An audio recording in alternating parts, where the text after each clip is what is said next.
CMO వ్యవహారం ముఖ్యమంత్రి రేవంత్ రెడ్డికి రోజుకో తలనొప్పి తెచ్చిపెడుతోందట. పసలేని ప్రసంగాల నుంచి మొదలు పెడితే తెలంగాణ ప్రభుత్వ అధికారిక పోర్టల్ వరకు అన్ని విషయాల్లోనూ విమర్శల పాలు చేస్తున్నారట. రీసెంట్ గా ఖమ్మం పర్యటనకు వెళ్లిన సమయంలోనూ ఇదే జరిగిందట. రేవంత్ రెడ్డికిచ్చిన ప్రసంగం సైతం నవ్వుల పాలు చేసేలా ఉందనే మాట వినిపించింది.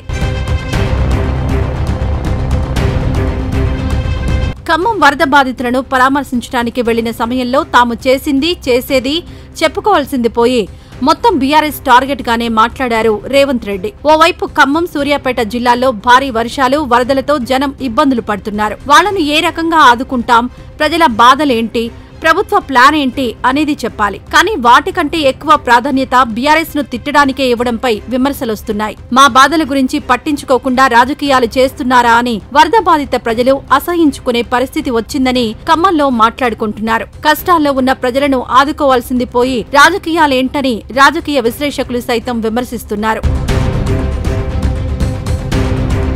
ఓవైపు ఈ అంశంపై చర్చ జరుగుతూ ఉండగానే రాష్ట్ర ప్రభుత్వ అధికారిక వెబ్సైట్లో సీఎం ప్రసంగాన్ని పోస్ట్ చేశారు. అందులో కూడా బీఆర్ఎస్ పై, కేసీఆర్ పై చేసిన ఆరోపణలను యథాతథంగా పెట్టారు. రాష్ట్ర ప్రభుత్వ అధికారిక పోర్టల్లో ప్రతిపక్షాలను తిట్టినవి పోస్ట్ చేయడం చూసి అంతా ఆశ్చర్యపోయారు. ఏ ప్రభుత్వంలో అయినా ప్రభుత్వ కార్యక్రమాలను మాత్రమే పెడతారు. కానీ ఈ నిబంధనలు ఉల్లంఘిస్తూ ఇలా ప్రభుత్వ అధికారిక పోర్టల్లో ఇలా తిట్లు, శాపనార్థాలను పోస్ట్ చేయడంపై కొందరు సీనియర్ అధికారులు కూడా తలపట్టుకుంటున్నారట. ప్రతిపక్షాలపై విమర్శలు చేయడానికి అది పార్టీ వెబ్సైట్ కాదని, అధికారిక పోర్టల్ అని కనీస జ్ఞానం లేకుండా సీఎంఓలోని సిబ్బంది పనిచేస్తున్నారన్న ఆరోపణలు వినిపిస్తున్నాయి.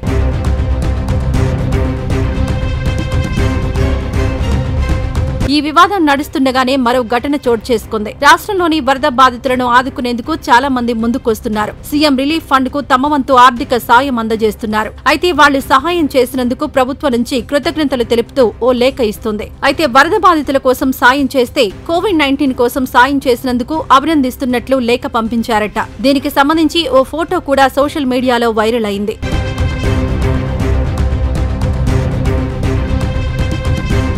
వాస్తవానికి ముఖ్యమంత్రి కార్యాలయంలో చాలా సీనియర్లు ప్రభుత్వ విధి విధానాలపై అనుభవం ఉన్నవాళ్లు ఉంటారు. కానీ ఇలా చిన్న చిన్న విషయాల్లో తప్పులు చేసి సీఎంను అబాసుపాలు చేస్తున్నారనే చర్చ జరుగుతోంది. పార్టీకి, ప్రభుత్వానికి తేడా తెలియని వాళ్లు, సీఎంతో ఎక్కడ ఏం మాట్లాడించాలో తెలియని వాళ్లు అక్కడ ఎలా పనిచేస్తున్నారనే విమర్శలు కూడా వస్తున్నాయి. అధికారుల నిర్లక్ష్యంతోనే ఇలా జరుగుతోందా, లేకపోతే ఎవరైనా కావాలనే చేస్తున్నారా అన్న అనుమానాలు కూడా కలుగుతున్నాయి.